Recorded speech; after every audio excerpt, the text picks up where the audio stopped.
We're in Dushanbe. We drove from Khoshand in northern Tajikistan down to Dushanbe, and a fantastic drive. The roads are starting to get very mountainous now, so the scenery is amazing. Around Khoshand the land's very flat, and there were quite a few sort of police speed traps on the way through, but luckily the other drivers flashed their lights, so we managed to avoid most of those. As we went up into the mountains, obviously, from an altitude perspective, we were up to at one point over 3,300 metres, which is a new high, if you like, for the trip. No problems to report on the bike front. It was going perfectly normally at that altitude. At one point though, we did come across a pass that led up to a tunnel, and we were just debating whether, we stopped in front of it and we were just debating whether to go through it, when a lorry appeared out of, there was black dust coming out of the mouth of the tunnel, and we thought it a little bit unwise to proceed, but a lorry appeared driven by a Chinese guy with a respirator on, and he signalled that it was closed, so luckily we didn't attempt that tunnel, and instead we ended up going up over a pass to get to the other side. And it was actually a little bit further on that we came across the tunnel that everyone had been talking about on Horizons Unlimited, which is the website for motorcycle travellers, called the Anzob Tunnel.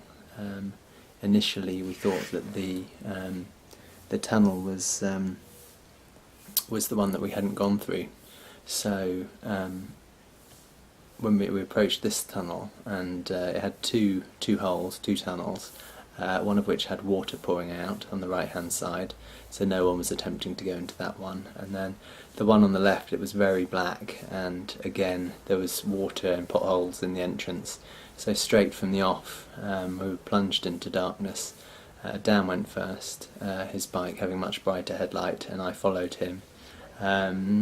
Inside the tunnel there was no lighting. The vehicles did roughly keep to their side of the tunnel, but again there were deep potholes, sometimes potentially up to your knees at least, and also there was no warning because it was so dark. You just sort of plunge off the edge into these potholes into the water, and this continued for quite some distance. I believe it's about 6 kilometres long. Luckily, I think there weren't a huge number of lorries in there, so I could actually have my visor up. I've only got a dark visor. I could have my visor up and I could see, and more importantly I could actually breathe, because there have been reports of the tunnel just being full of diesel fumes and smoke. So this carried on for quite some time.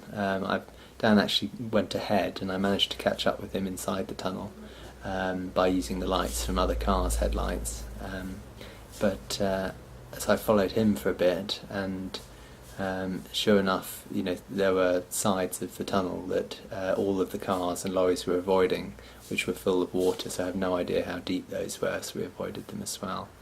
And then eventually we popped out the other side into glorious sunshine and back onto lovely roads again, but it was quite an experience. The amusing thing was, because we thought the first tunnel was the Anzob Tunnel, we were saying to ourselves, well, the one we went through was pretty bad, and heaven only knows what the Anzob Tunnel's like, and I even went so far as to post that on the internet, so I'll probably be ridiculed next time I log on to check, see what people have been writing. But yeah, no, it's perfectly doable. It was fine. Cold, wet, dark, pretty miserable, but got through it, and it was very interesting. And get a little mosquito away.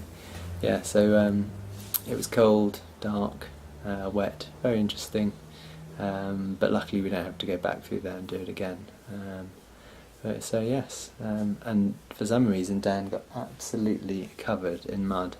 His riding jacket is just, well, you can see his riding jacket is just absolutely covered. I got off a bit lighter than that, but so yes.